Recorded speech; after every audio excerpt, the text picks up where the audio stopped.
Alors aujourd'hui, on se penche sur le parcours assez fou d'Elon Musk. Oui, c'est vrai que quand on regarde d'où il part... Exactement. 1995, le jeune codeur pour Zip2 qui dort carrément au bureau.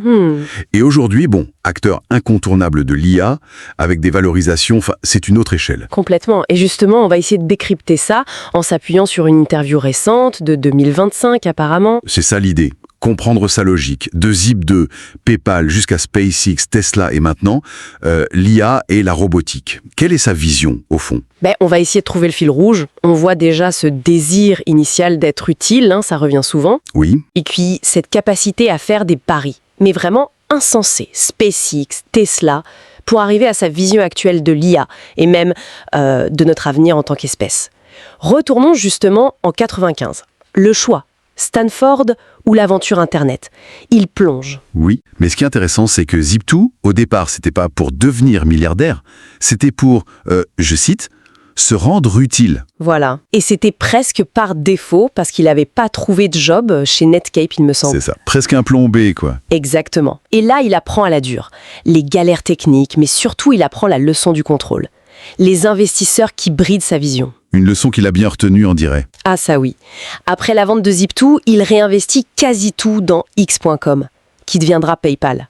Et ensuite, il regarde vers Mars. Stupéfait qu'il n'y ait pas de plan concret de la NASA pour y aller. C'est ça, ce qui l'amène à cette anecdote un peu folle. D'aller acheter des missiles russes. Voilà, et comme ça marche pas, ou c'est trop cher, il décide de les construire lui-même. C'est la naissance de SpaceX, lancée avec moins de 10% de chances de succès, selon ses propres estimations. C'est dingue. Et Tesla en parallèle, tout aussi chaotique au début. Il faut se rappeler 2008. Ah oui, l'année terrible. 3 échecs de lancement pour SpaceX, Tesla au bord du gouffre financier. Et c'est le 4e lancement in extremis qui sauve la mise. Oui, le 4e lancement réussi, le contrat avec la NASA qui tombe au bon moment, et financement pour Tesla bouclé vraiment à la dernière minute. Oh, cette persévérance est incroyable. Mais il y a une méthode derrière, non? Absolument. C'est sa fameuse approche par les premiers principes. Au-delà de vouloir être utile et de minimiser l'ego. C'est ça son outil clé. Décomposer un problème à ses éléments fondamentaux, à ses vérités de base. Comme pour le coup des fusées. Exactement. Au lieu d'accepter le prix du marché, il demande « Ok, ça coûte combien les matériaux bruts? L'aluminium, le cuivre, etc. » Et il découvre que c'est une fraction infime du prix final. Voilà, 1 ou 2%. Donc, potentiellement, on peut faire beaucoup, beaucoup moins cher. Et il a appliqué ça aussi pour construire le supercalculateur de XAI à Memphis, malgré tous les obstacles logistiques. Il décompose, il résout à la base. Et cette logique, il l'applique maintenant à l'IA. Il voit un potentiel économique énorme, un tsunami. Oui, il parle d'une économie multipliée par des milliers, voire des millions. Mais en même temps, il alerte sur un risque existentiel majeur. 10 à 20% de chances que l'IA nous anéantisse, selon lui et d'autres, comme Hinton. C'est le grand paradoxe. Et pour lui, la clé, la seule vraie sécurité, c'est une IA qui soit super véridique, ancrée dans la réalité. Super truthful, oui. Il pense que c'est hyper dangereux de forcer une IA à mentir, même pour de bonnes raisons. La vérité comme garde-fou. Donc la course actuelle, c'est la puissance de calcul, les données. Oui, le hardware, les données de plus en plus synthétiques d'ailleurs, et les talents bien sûr. Mais surtout, maintenant, le focus, c'est sur le raisonnement. Faire que l'IA raisonne juste. Il mise aussi beaucoup sur Optimus, le robot humanoïde. Ah oui, il prédit qu'il y en aura beaucoup plus que tous les autres types de robots réunis. Alors qu'au début, il craignait un peu le scénario Terminator, non?